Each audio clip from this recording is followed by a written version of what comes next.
News coming in is telling us that prices of commercial real estate in certain pockets in India is crashing. That leads me to ask the question, will this happen in residential real estate as well?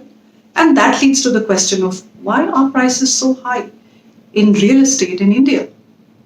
This is a special series of Money with Monika in which I'm decoding events, looking at policy, analyzing trends around the crisis as they happen. Today, we're talking about real estate and the peculiar nature of India's residential real estate market. The market is either stuffed or starving.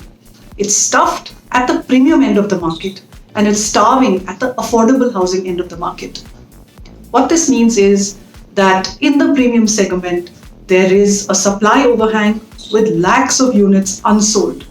And in the affordable part of the market, there are lakhs of people wanting to buy homes at a certain price point, but there is no supply, there is no availability. We need to look at the price of real estate to see how bribes paid from the inception of the story till the time it reaches you, how the price escalates and how much that escalation is.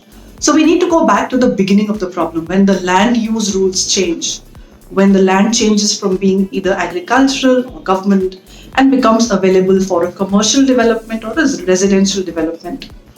Usually there's a small group of incumbents, usually it's politicians, bureaucrats, builders who are in the inside circle where either there's money which changes hands to get the land use changed or people know in advance. So that land is bought very cheaply from the owners and then the price escalation starts. So that's the first step. Once the land is made available, there's already an exponential increase in the price of that land. Now, the next stage where the builders are bidding for the project, there is enough evidence to show that there is a lot of corruption which happens as to who gets that parcel of land. So now the builder has got a land, there's already been a cost escalation. And then the next round of price escalations begin. There's a whole lot of court cases from all kinds of incumbents at the local area who go to court to say this project should not happen because of either livelihoods or forests or whatever. There's a whole lot of reasons which people will either cook up or they really do exist. Most of these end up being paid off because the builder's clock is ticking. He has borrowed money to put into the project. He wants to get the project up and running so he can sell, make his profit and move to the next one. He doesn't have the wherewithal to wait for the judicial process, which will take years to end.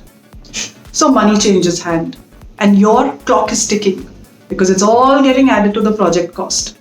Now comes the third stage of cost escalation because laws in India are so complicated and there are so many hoops that anybody has to jump through that the builder has to get clearances from a whole host of entities. Each of these will cost him time and money.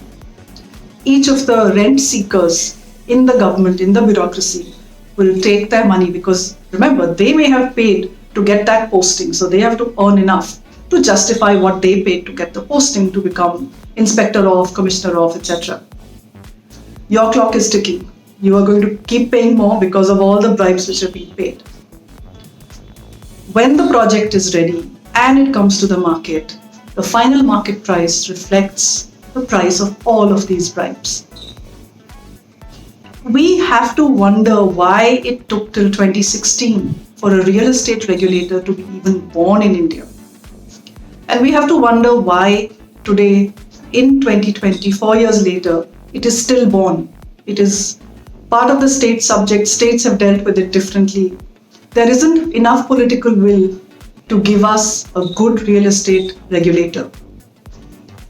It all feeds back into the political will for change, for corruption. But unfortunately, what happens is that the chain of this corruption ends up at our doorstep. There is one estimate which globally puts the cost escalation in real estate projects at between 10 to 30% of the cost is corruption. In India, I don't think I would be wrong if I said that this cost of bribes is at least 50% of the project.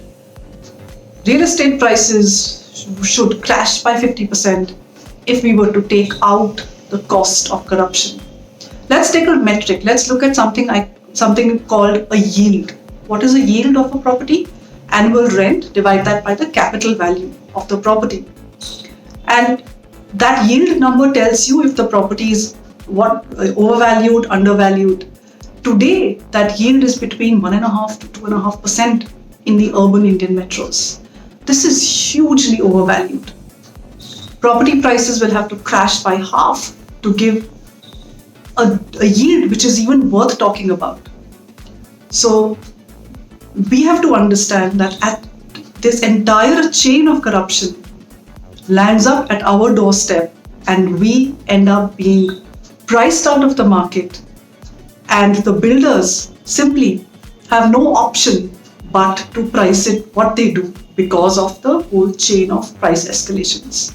Real estate prices will correct finally when the market sees enough political will on the ground to change the way real estate is seen as a sump of black money for the entire ecosystem. Will that happen? It really depends on the political will of the union government and the states. But early signs are there that the holding power of both the builders and the investors is beginning to fall. Because when prices were stagnant for a long time, the story was always that prices will rise. And there's never been any metric to say that why prices would rise. It was just this that, real estate prices go up. But stagnant prices also means a price fall because inflation eats away the real value of the price. And compared to what the prices were 5 years ago, we know that prices have begun to fall. So if you're thinking of buying, you have to remember that yield number and see if the yield is at least a 4% before you buy for investment. And the final problem of affordable housing coming to India and the overall price structure becoming more rationalized will really have to depend on a whole series of anti-corruption and anti-graft movements which happen. Will they happen? We'll just have to wait to see. But we know that the pandemic is bringing to life fault lines which were there. They're becoming sharper, deeper, and will have finally an impact.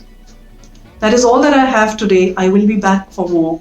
Do keep writing in to me at moneywithmonika@livemint.com. Till next time, stay healthy and stay wealthy.